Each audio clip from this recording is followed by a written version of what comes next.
Welcome, Internet Capitalists, to the 21st, the drinking episode of Internet Capital Podcast. I'm broadcasting today from pretty nice Gibsonia, PA, and my cohort Benjo is in the Big Apple. Benjo, how you doing this morning? Pretty good. You got a nice cup of Joe here. I've been drinking a lot of Stumptown, high quality. I'm a coffee snob, high quality coffee. Yeah. I hope they will sponsor us, but I am great. This week we have a lot of interesting wild stories. We had some wild stories last week about Diddy and SBF, but It didn't seem to slow down this week. We have the FBI creating a fake coin to catch scammers. We have FTX creditor news, so we're going to get into that. That's crazy news. Yes, we have Crypto.com suing the SEC directly after receiving a Wells notice from the SEC. And the Wells notice says, hey, Crypto.com, we're going to sue you. So Crypto.com is saying, no, we're suing you. So that's pretty interesting. VanEck, one of our favorites here, offer a great ETF suite for crypto, and they're kind of TradFi crypto native, both those at the same time. They're launching a crypto fund to boost actual innovation in the space, which is pretty cool. We got Scroll Airdrop. We got a lot. So and we got Unichain. Unichain, yes. Can you go like this for the thumbnail? Like a. Oh yeah. Oh wait, L? Like an L or like a unicorn? Oh, unicorn. Horn. Woo! Yeah, Woo! just hold it real quick so we get a thumbnail. Like, all right. Make a face. Okay, that's good. That's good. Sorry about that, everyone. Right. We just have to. We need better thumbnails, so that's what we're doing. But yeah, anything you want to say? I guess before we get into it, one thing to note: we will mention Indiana Hoosiers. The team is on a bye week, so not much going on there. But Penn State, my alma mater, has a big game against USC this week, so that's coming up here shortly. Yeah, we're gonna move that to the back. We got some viewer feedback. Love the viewer feedback. We're gonna move that to the back. We're gonna move crypto, finance, world events talk up front. So that's all great. My sense, Ben, is there is I'm gonna use a crypto word, a flywheel of news that's been happening in the crypto space. Things that used to seem one-off are now coming fast and furious. Things like tokenization are happening. Gary Gensler, I don't know if you mentioned this completely, but he just says some actual crazy, like literally dumb shit. So that happened as well. But yeah, I was excited this week. It was good. And also, we can talk a little bit more now. Some of you have seen we interviewed Riz, founder of Ionic. Great interview with that. And every day for the next, I think, 3 days, there's going to be more shorts coming out with our interview with him. Coming out Monday or Tuesday, and that was again very interesting. Love talking to these young people that are doing this stuff, kind of almost on the bleeding edge of crypto. So lots of cool stuff happening in the space right now. Yeah, I would just say vibe sentiment feels pretty good because you go through in crypto cycles. It's very like markets in general; they're very emotionally driven because we humans are emotional. And currently, crypto feels like it's at a good place. Like we haven't had the price action, the instant bull run, mega all-time highs that we wanted as quickly. But there's a lot of developments happening. There's a lot of good news, and then price action seems okay. So I just feel pretty good, and I think that's a shared sentiment from people that I'm hearing at these conferences because we just had Token 2049 in Singapore. We just had Permissionless this week. It might still be going on actually today. That's in Salt Lake, right? Yeah, that's in Salt Lake. And we actually, did you watch there was a fight. There was the bankless guy, Hoffman, fought the founder of Synthetics, Kane Warwick. Oh, I heard about that, but I did not watch it. It was good. I watched it this morning, the recap. Are they like decent? Yeah, they were like. Yeah, I mean, it doesn't look like professionals, but they train. They look good. I mean, yeah. And this isn't UFC. This is boxing. No, it's mixed martial arts. They were throwing kicks and stuff. Wow. Yeah, and it's interesting because this is a fighting league that like I haven't used the product, but it's actually deployed on Hedera, and it's HBAR. This is like, in my opinion, the most interesting thing they're doing by a lot. This fight league is affiliated with them. And then they apparently, I think there's like a betting or gambling application for these fights on Hedera L2, I believe. So I think that's true. Don't quote me on it, but yes. All right. Yeah. Is it age-based? Is there like a senior division? You can challenge whoever you want. So yeah. I do, but no one accepts my challenges. I'll tweet. You got to get some more Twitter clout. Okay. Fine. We're gonna fine. pull up the charts here. Let's Yeah, see. let's pull the charts up. It's the charts are just it's crazy. We actually have nothing to talk about again for the You know what duration. that's called, Ben? That's called a nothing burger. I don't. I'm done with you claiming that this is your thing. That's just a general term. You can't claim that. You can't claim it. But okay, here we go. Still Okay. in the exact middle of the range for Bitcoin. We had a good week though. We had a good end of the week specifically. So Bitcoin's back above 60K. Briefly dropped below, but we're at $63,202 here on Saturday, October 12th. So I feel good about that. I'm just gonna pull up ETH here too. I Any want to see a thoughts? high on that chart. I want to see Yeah, higher high on the Bitcoin chart. It's all on the lower daily highs. chart, or just like the daily chart I don't doesn't know. matter much. You got to look at the weekly chart. The All weekly right. chart is important in my opinion, and Yeah, that I need a higher high. well that looks pretty good, and yeah, I mean we'll see, All right, let's but go. looks pretty decent. I'll just pull up ETH then. ETH in the last couple of days, it was looking a bit better. On the week, it's up about 1.7%. We had a good end of the week again, but we're at $2,480 as we speak. Still retrace this entire move. Nothing too much going on. I don't really have any thoughts about the market because there's a lot going on otherwise, technically, regulatory, other developments. So anything you want to say here or anything you want to pull up? No, we can move Okay. on. I mean, it's same as last week, basically within 100 points. Yeah, people are chilling meme coins again though. There's just like, have you heard about this new guy on Twitter, the Murad meme coin guy? No, You haven't heard about this guy. You are no, really on the builder, the serious side of crypto. You're not really I exposed am. to that, which is good. Which is good, and me too. I don't. Yeah. It's exhausting on the other side, but it's this new meme coin god guy named Murad who's telling everyone that meme coins are like it's an okay. Let me say my piece about meme coins. People say yes, you Okay. can trade them. Yes, you can make money in them. Like highly risky. If you know what you're doing, that's fine. Like I kind of like them. Some of them are kind of funny, but the people who say this is like crypto's use case, it's going to open up to the masses. Like, have you talked to a normal person? A normal person doesn't like spending like $20 on something that they want to buy at the store. Like, they're not going to put in a bunch of money into meme coins and just gamble it. And it's not as good as sports betting because there's no like you're just looking at a chart. Like Right. normal people do not want this. It's just like a crypto hot ball of money that people pass around. So that just kind of annoys me. People say it's the future. It's not. Meme coins are fine. I don't have a problem with them, but stop saying they're like the use case for crypto, the best use case, the onboarding mechanism. That's just not true. It's not. I agree with you. Yeah. In spades. I generally don't get them, but whatever. Yeah.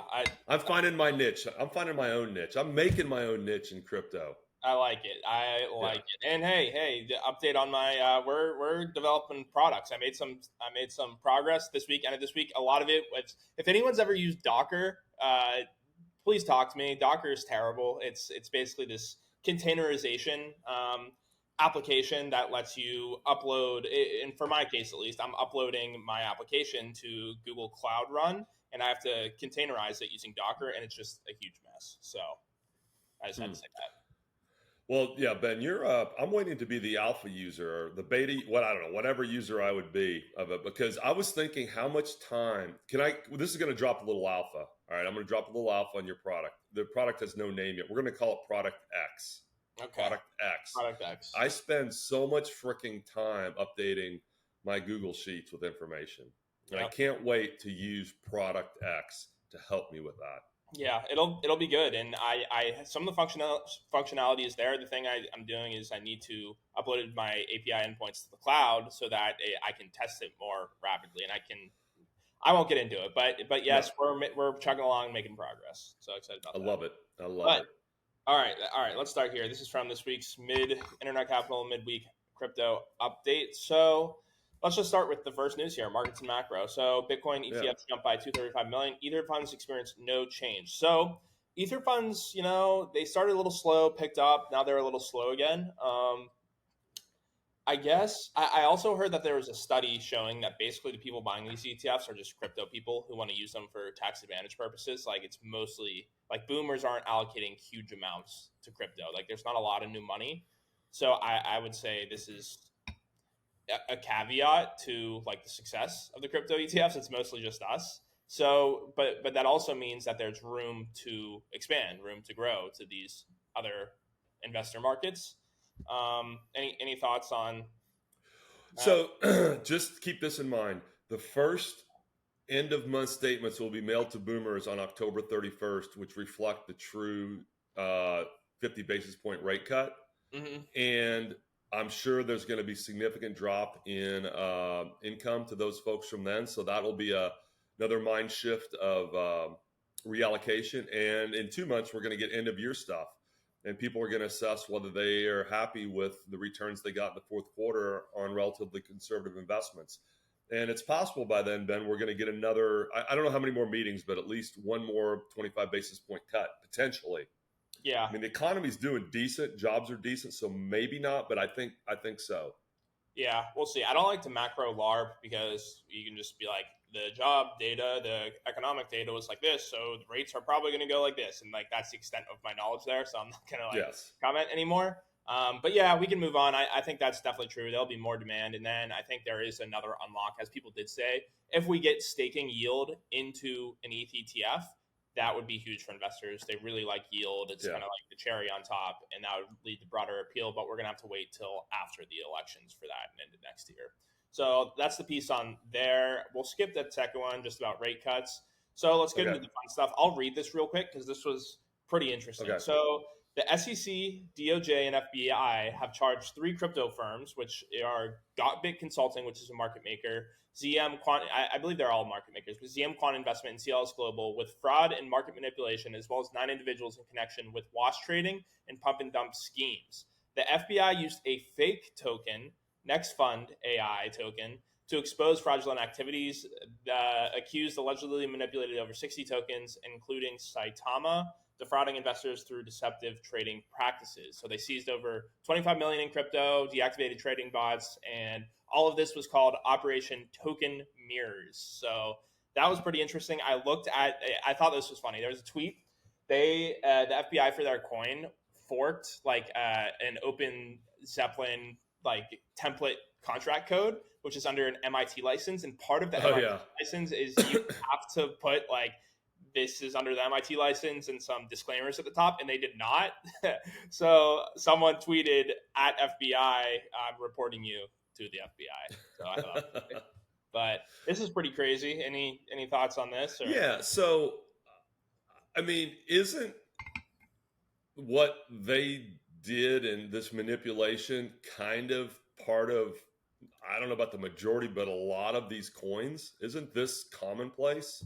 Oh, it's very commonplace. Yeah, 100%. And the other thing that would sort of be a little scary if I was a market manipulator is the decentralization and anonymity of crypto makes it extremely hard to see when you're interacting with the FBI versus, a normal Jane Doe. So, it's sort of, I would hope this will, I don't know, maybe bring some sanity to that market and get the bad actors away because they're scared of going to jail. I mean, clearly this is not a crypto law case. This is a fraud case. Right? Yeah, I mean, it's harder to do this in regular. This is like one example where I'm actually probably more on the regulator side. Like, a main problem in crypto markets is that like you can easily create tokens, and there's not like a lot of disclosures about who created the token or who is market making the token. And it's interesting because like on GotBit's website, they explicitly state for people who want to launch tokens, like if we're your market maker, we'll like pump it 5 to 10x in the first 24 hours. And then they don't use like pump and dump language, but they say then we will slowly exit as liquidity deepens and like stuff like that. So you're right. It's very commonplace and it's not good for the market. So like them coming after these bad actors is a good thing. And I'm actually in favor of that because it will make the market safer and just scare away these bad guys from doing this type of stuff. So yeah, I agree with that. It was interesting though. The FBI created a coin on Ethereum for this. Yeah. Well, look, the FBI is leaning in. It's like, all right, we can get some smart guys too, and let's go. Let's have a battle of the wits for these guys, right? Well, yeah, and people don't realize, like, you say, like, the anonymity, I can't say that word, but the anonymous part. So you don't know who you're transacting with on the blockchain. Right. That's true. But the FBI and the feds definitely know. They know everyone. Okay, there's these firms like Chainalysis and other analytics firms Uh, who you have to go through a centralized exchange to, and yeah, where you have to do KYC to get fiat to crypto. So they have a yeah. map of all of those wallets and they can track all of this, and they do. So like the idea that people can just like, it's a terrible place to do crime, and this is one of the ways the media misrepresents it too. They're like, crypto scammers can do it because they're not. It's not true. They're not anonymous. It is very easy to track, and they can track. So just wanted to point that out. Yeah, so I mean, isn't that like doesn't that same argument kind of make things like tax collection? I mean, extremely easy if you know every on ramp and it's all KYC'd and it's there's no subjectivity here, right? It's objective. You put the rules in for the taxes, you look at the transactions, they get characterized, boom, it's done. I mean, Yeah. I know there's billions and billions of transactions, but still, it seems like that's I don't know, that's a win for a modern society that relies on taxation, at least like most of the West does. Yeah, and in an ideal world, like you could just like you don't want the government looking into your transactions all the time, but in the ideal world, they have like an open source tool when it comes to tax Oh collection yeah, time. They're like, put in all of your wallet addresses, and then you just put it in, and it's like this is your tax burden, and then you just do it because all of it's there, all of it's traceable. So yeah, it's like that's a good thing. And then it's funny again. This is where the media misrepresents it. It's like crypto guys want to escape taxes, this and that. It's a terrible tool for that. It's absolutely awful. yeah, If you use it correctly, the actual risk is the government being too overbearing, to like right, they want to look into too many financial transactions. They want to do a CBDC where they can decide what you want to spend on, and that's the real risk. So yeah, yeah. agree. But okay, the next story here. So FTX creditors will actually make money on the bankruptcy, 119 for every dollar, and I believe that's just based on the market prices of the crypto assets. But I'll just read this real quick. I actually didn't dig too deeply into this one, but a Delaware judge has approved FTX's reorganization plan, allowing the collapsed crypto exchange to pay out over 14 billion to its creditors, leading most to receive 119% of their allowed claims. The company has recovered between $14 billion and $16.5 billion for distribution, surpassing the $11.2 billion owed to creditors. So the bankruptcy estate will announce distribution dates soon, making a rare case where creditors profit from a bankruptcy situation. I believe they did announce the date. Actually, this was from Thursday. I believe it's sometime like mid to late 2025. So, yeah, any thoughts on this? I'm happy for the people who lost their money here, but Yeah, I think first off, it's only creditors. I don't. There's other people that lost money that are getting nothing back. I guess the equivalent of shareholders. So that whatever. I wonder, are they holding these assets in stable coins, in cash, in the asset they recovered? Do you know? I didn't read I, it any deeper. yeah, I didn't know. I didn't read it. I'm not a creditor in the case, so I just haven't followed it too closely, just by headlines. So Yeah. I'm not sure. Well, that's good. Seems like maybe, SBF got what he was due, and the creditors are gonna, get back probably what they'd have, but with interest and everything to them late next year. So, I mean, maybe Yeah, we can finally put that case behind us. yeah, I hope so. I hope so. Okay, so next one, Crypto.com sues SEC after receiving a Wells notice from the agency. So Crypto.com is suing the Securities Exchange Commission after receiving a Wells notice indicating the agency's plan to make enforcement action against the company. This is what a Wells notice is. And Hmm. Crypto.com argues that the SEC is overreaching its jurisdiction, particularly concerning the regulation of secondary market sales of tokens like SOL, ADA, and BNB. Crypto.com claims these tokens should not be considered securities and has also filed a petition with both the SEC and CFTC for clarification of the crypto derivatives regulation. The SEC has not commented on the lawsuit. Any initial thoughts here? I like the move, is what I'm going to say. It's just the SEC being the SEC, but SEC needs to just stop. Like, they need to stop. They need to wait till after the election's over. I see no way that Gensler stays, no matter who wins. They need to get consistent policies because they're sort of making a fool of themselves. And every time they sue someone of any size, they're going to get sued back, and it's just a bad look. And when you were reading this, I brought up the tweet I wanted to mention with Gensler, where Gensler said at NYU Law yesterday, with all respect, the leading lights of this field in 2024 are either in jail or awaiting extradition right now. Speaking of crypto founders, crypto people, which is like patently false. And, I hope he got booed. I hope the NYU kids, NYU law students are smarter than that, because that's, it's just another example of the SEC looking like idiots. So it's disappointing. I think it's going to change, but I just wish they'd stop.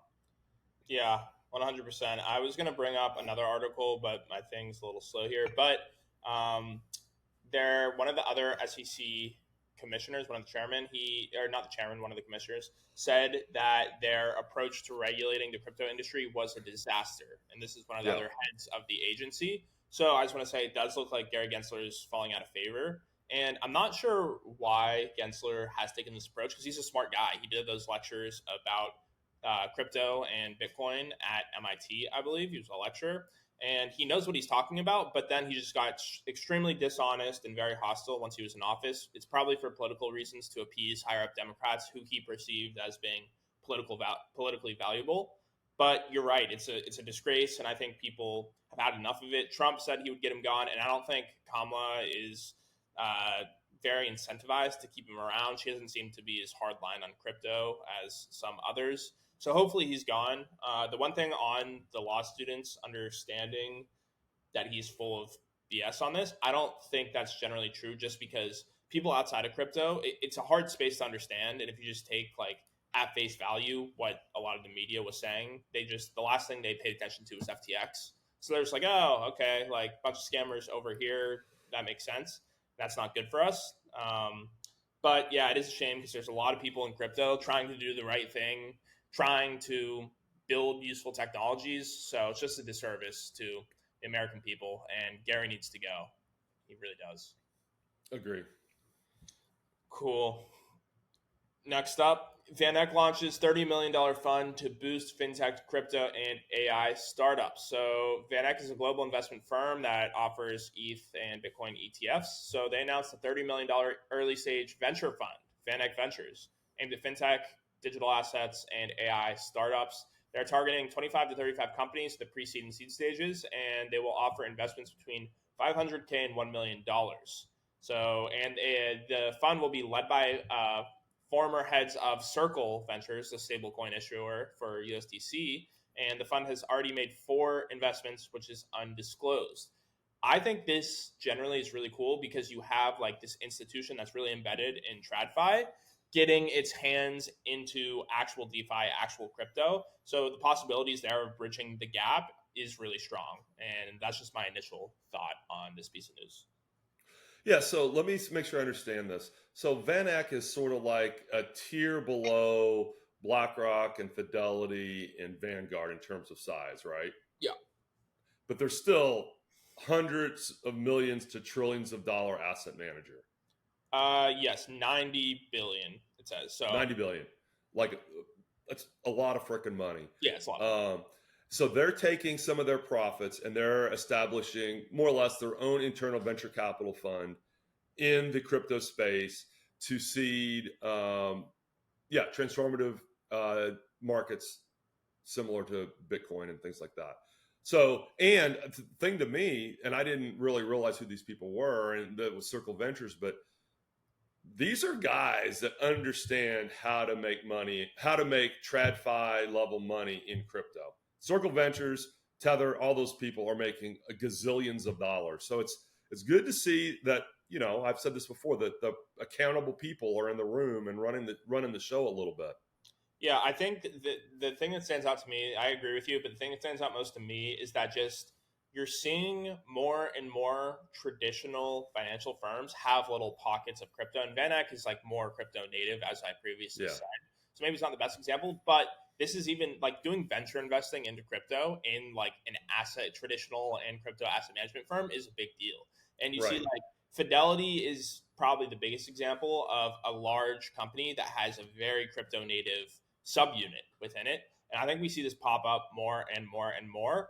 But this next step of doing venture investing is really unique, really interesting. And maybe we see that from more shops, because if you're making venture investments into a space, you need the space to be around a while. Like venture investments have a longer time frame. Like probably in crypto, it's in traditional venture, it's probably about 10-year fund Yeah. structures. We expect it that long to take out. Crypto, it's probably a little shorter, 4 or 5 years, but that aligns our incentives with the industry at a deeper level than just offering like an ETF of the coin. So that's really bullish to me. Yeah. So is the other thing I want to ask here, and maybe just throw this out there. It seems like this is I mean, there are no limited partners. VanEck is throwing 30 million bucks of their own money over some period of time into this. It doesn't say that they brought in limited partners to also contribute. Well, it This says they're is, offering. Oh yeah, I guess that's probably the investment size into projects. Yeah, yeah, it seems like it's their own money. I like that. I Yeah, like that. And, this will be, the maybe Bellwether, maybe BlackRock, Fidelity does this. Maybe our friends in San Francisco, Bitwise does this. yeah. Which would be, that's a legitimization of the industry, right? It's a legitimization of the industry. I know, like Andreessen at A to Z, what is it, A16Z or something? Yeah, yeah. That's great, and they're legitimate.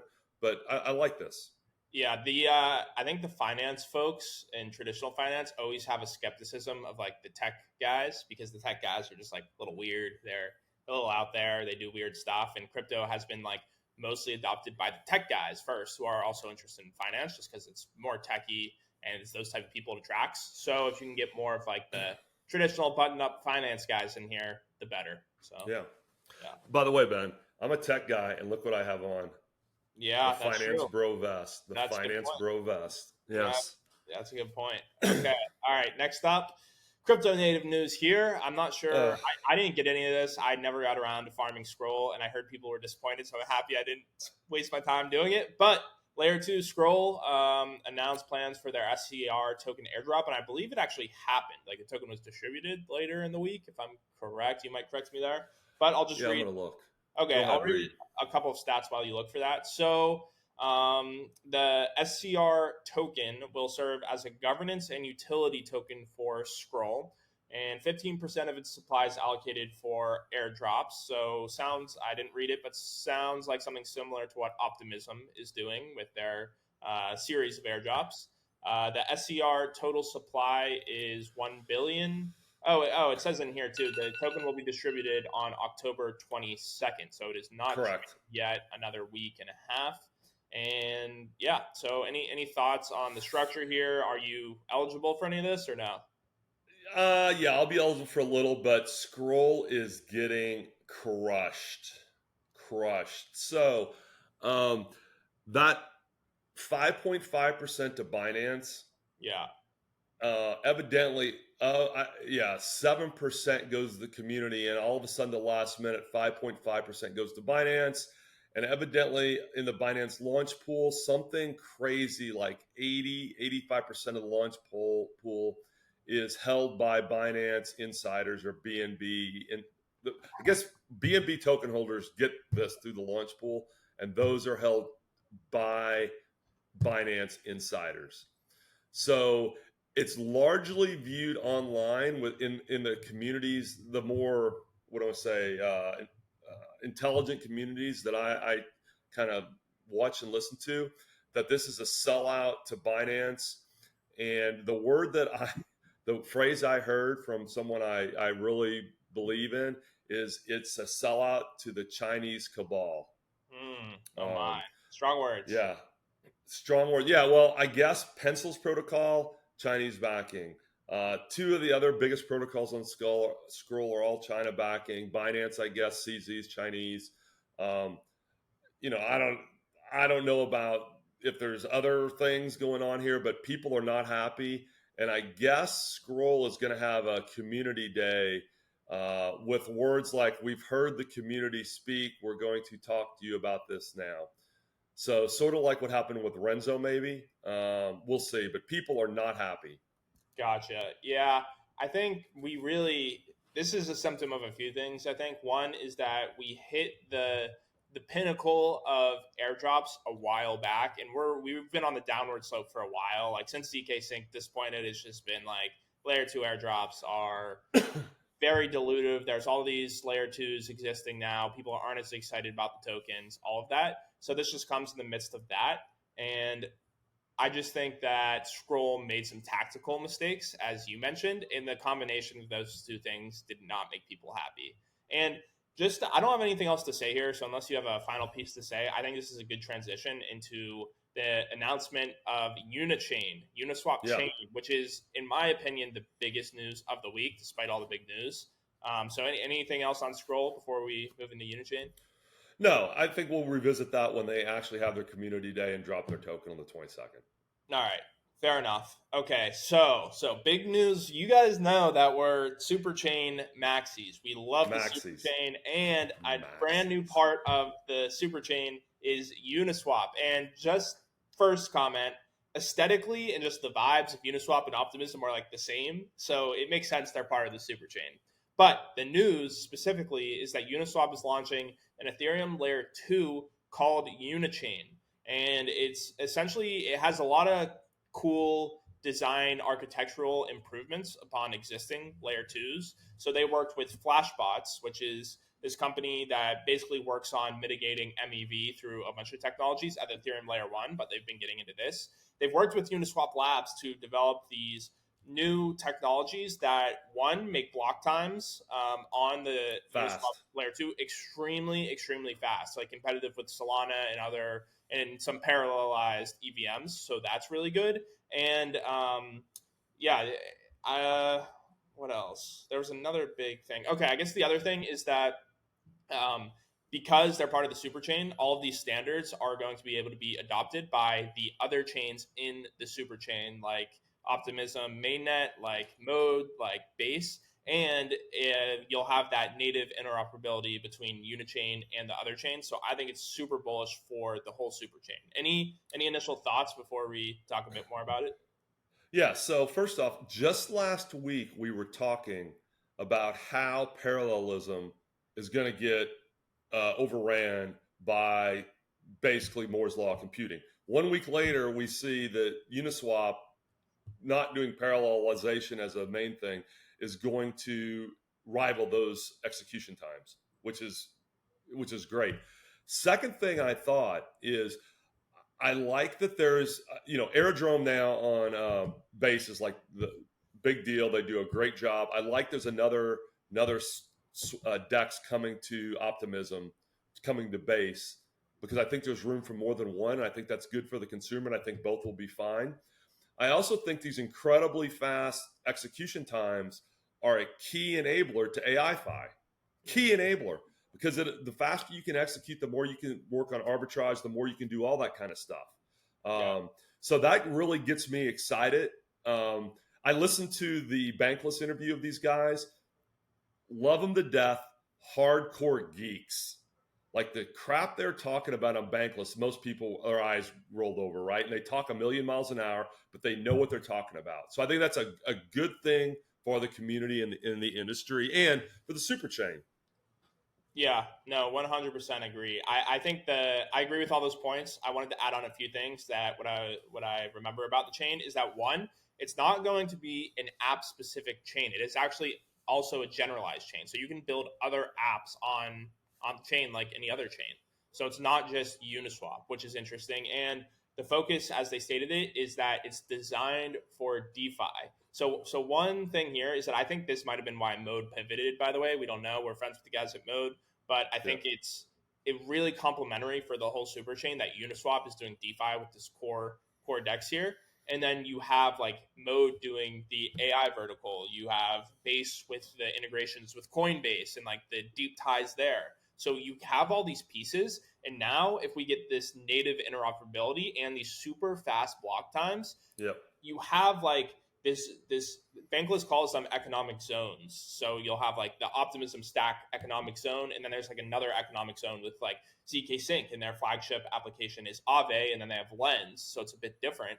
But just the whole ecosystem here on Optimism and how they're kind of splitting it up, and they have like the centralized exchange piece with Base, they have the AI piece with Mode, now they have like the really core DeFi piece with Uniswap, which is crypto's dominant application, really, is huge. And last thing here, before I move on, is that there will be more functionality for the Uni token. So you're going to be able to stake the Huh. Uni token to help validate the blocks in Uniswap.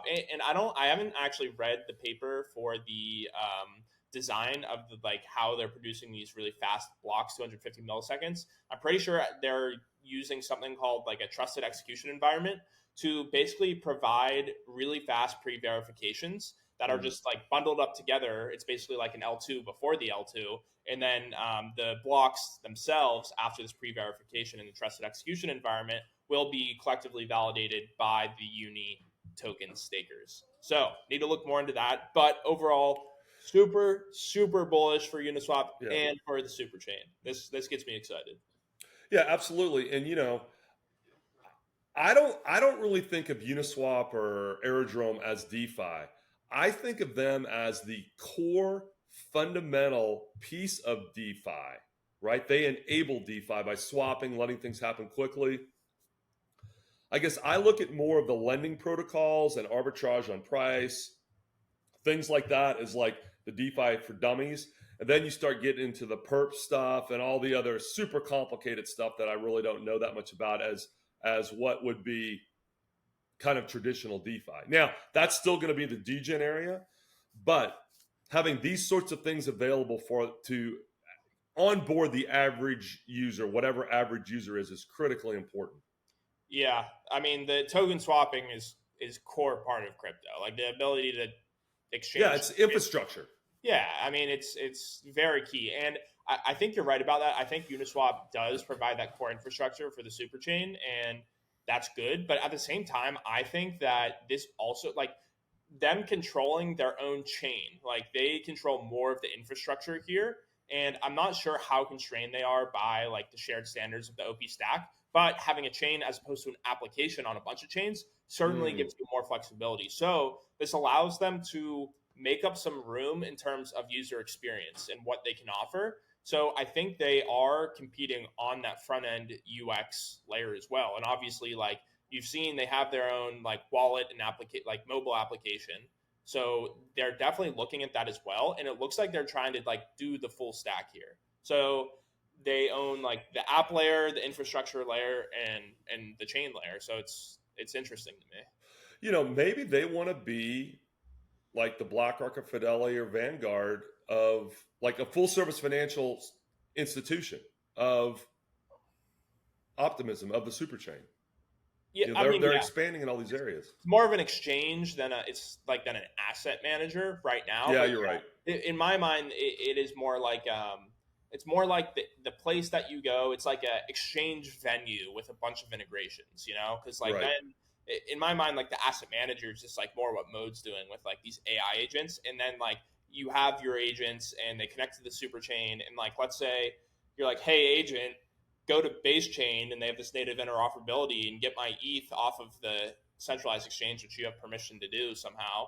And then like you're connected to Uniswap, there's this new coin that I want, then go swap it on Uniswap, and it can all be atomic in that the chain's Yeah. abstracted and it happens for you. So a lot of possibilities, and I'm really bullish.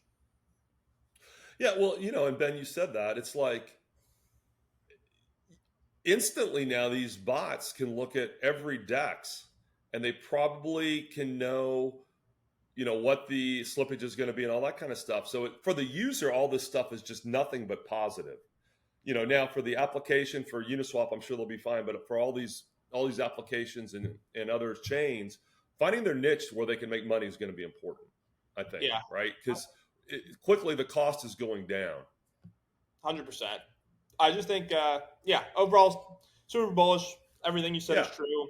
I think having all these smart brains working together too, yeah, like the guys at Base are Giga Brains, the guys at Uniswap are Giga Brains, guys at Optimism are Giga Brains, and they're working with the Flashbot team, more Giga Brains. There's too many brains in the ecosystem for this not to at yeah. least produce something interesting. So, Here, my advice to them, though, find some people that are good in front of the camera.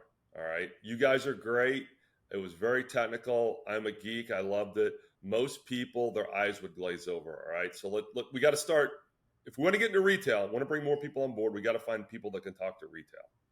Yeah, I mean that's true, but it's also like this is this is about deploying a new L2 chain with fast block times and native interoperability. Like you don't need we're not even at the point where no one needs to know that. It's like me working with Docker right now to deploy my application Yeah, backend to Google Cloud Run. Like no one that cares. would be. You're right. They don't give a shit. I Yeah, agree with you. All right, fair enough. Fair we don't enough. need to communicate this stuff. Just tell them what you can do and show them the product. Make it easy, make it fun. Yeah, But yeah, all right. I think we're good there. I think we said our piece. We're super love bullish it. again. I think our track record's pretty good too about like predicting things, saying what we think's gonna happen, and I'm tying myself to the super chain in a lot of ways, and it's been my home for a while.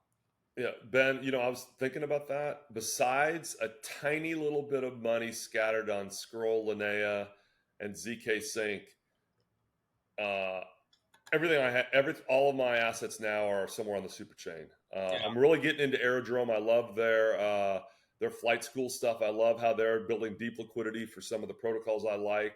yeah. I know they compete with Uniswap to some extent, but I think they're onto something. They're really cool, and I think a rising tide is going to raise all the boats. Yeah, and last thing here, shout out Mode too. I just claimed my OP tokens yesterday from Mode Yield. I was just thinking, I was like, if you're telling traditional people, like you got to hold the Mode, like there's market risk there, but you're getting like 67% APY here. If I just hold this for the next year and the coins go up, I'm probably making like a good percentage return on that position. So shout out Mode for that, Yeah. and yeah, And Ben, one of the beauties of that particular program, basically for those of you out there, you stake your mode tokens and you get interest or yield paid in op. Um, that mode is not on the level par of liquidity as op or certainly Ethereum, but op is probably 2, 3, 4 orders of magnitude more liquid than mode. So it's a very first off, I think it shows credibility, right? If these op guys are giving their tokens out or some way to the mode team to do this or whatever they're doing. And second, it's a risk reducer for the user, right? Because I'm pretty sure that I can sell my op tokens if I need to with near zero slippage, right? Because it's very liquid. So it's a yeah, great program. And shout out to the Optimism guys for, they did a nice job setting their tokens aside. For things like this. And Ben, I want to bring up one other thing that is just shocking to me. Base has no token. It's the fastest growing L2. It's like basically on the banana curve, no token. Uniswap has had a token for a while and basically has very little utility in it, right? It was all speculative because they were scared or whatever about getting sued. But it's obviously, even without that, because it's a good product, like Base is a good product, people are flocking to it. And maybe that's part of the issue here with good products are starting to be better on the level of use as people just farming airdrops, which is like that's how real business is, right? yeah. I mean, I think there's just less good things to airdrop now too. Like getting free, it's different because like if these tokens are liquid already, then like you have to get the token somehow. You can yield it, but you're not getting like tens of thousands of dollars for Yeah. free like the airdrop. You can get infinity return for airdrops. I actually just think the airdrop meta is basically over. We have like the core infrastructure with L2s down now, so like you can get an airdrop from an application, like a new app, but like these apps are getting really deeply ingrained. There's this liquidity question where you get more liquidity, you're really launching a new DEX, and then it could be forked. So it's like I agree with that. I just think the airdrop meta is basically over. And yeah, so you got to look at the business models, you got to look at the products, you got to Yes. understand the BD, and I think that's net on net good. Yep. Agree. Cool. So yeah, bullish super chain. That's the TLDR. We're back to your favorite. Oh, Okay, no, I'm happy with how this has gone so far because it seems less and less likely that it's going to end gonna extremely rug? quickly. Yeah, so this is interesting. They are raising a lot of money at a $1.5 billion valuation, which is a really high valuation, to be honest. Like that's for this like basically front end wrapper of Aave, that's pretty high. Like, and the other thing that happened here is that they talked more about the World Liberty Financial Token, and it's called WLFI, and they're actually giving like 7% or something to the Aave DAO, to Aave. So I like that alignment. That's like a gesture of goodwill, and it kind of increases the alignment between the two. And we basically also got it confirmed that this is essentially just a front end wrapper on Aave. That really is all it is. It's like, why would you use this? It's because it's Trump's protocol. It's Trump's Aave. And you could ask, like, do you think that's going to work? Like, you think there's demand there? And Yes, I think there's actually demand there. So there's demand there. exactly, it's hilarious, but it's true. I mean, Trump puts his name on shit, and then like there's demand somehow. So interesting. It makes me happy So, that it seems more and more legitimate. I don't think it's going to rug and destroy us all. So that's good in my opinion. so Ben, let's be clear. This is not Trump at all forking Aave. This is a wrapper around the native Aave contracts and all that stuff, correct? Yes, it's more. I will say it's more on that end. Yes, I don't know the Okay. technical details of how it's interacting with the Aave contracts, but yes, that is more accurate characterization. All right, good. Yeah. I think the risk there is exponentially lower than a bunch of political yahoos forking code and setting up a website. 100%. Yes. 100%. It's like it's funny though. Like imagine all the like just your average American Trump supporter. Like they get a little bit of money. They just like go on their phone app and they're like going to the Trump finance app and then just deposit their money into like an Aave or like an Aave wrapped front end. It's just nuts. It's just nuts to be honest. And yeah, I don't really have anything else to say here, but it looks like it's slowly rolling out. The election's in a month, so if it doesn't blow up before then the crypto industry should be fine because that would definitely or probably cause Trump to lose, and then we'd just be screwed. So, yeah. All right. Fair enough. So, all right. Anything else here? We're kind of okay. Last thing here. We talked a lot of good, serious stuff. I felt like this was a good conversation. You can chime in if there's anything else you want to say. But one last article, just really quickly. All right. Crypto, your weekly dose of crypto nonsense interestingness. So, Tron creator Justin Sun wins Liberland Congress election, named acting prime minister. And Liberland is a blockchain based micronation, whatever that means. So they had an election and they elected Justin Sun as the prime minister. Oh, they have a president too. This guy, Vit Jedlicka. I don't know what this means or what a micronation is, but it's interesting. Any thoughts? No, I just shake my head and it's like was disputed. Oh, wait. They have land. It's actually a land? There's land? Let me read it for the listeners. Liberland is a micronation founded in 2015 by former Czech libertarian politician Vit Jedlicka, who is the president.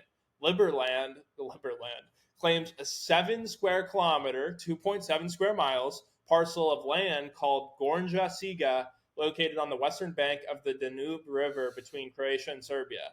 The area was a disputed territory that emerged after the breakup of Yugoslavia, claimed by neither Croatia nor Serbia. All right, it's kind of cool. I mean, the fact it has land associated with it, and the land seems to be disowned by who probably should have owned it, makes me think, okay, that's better.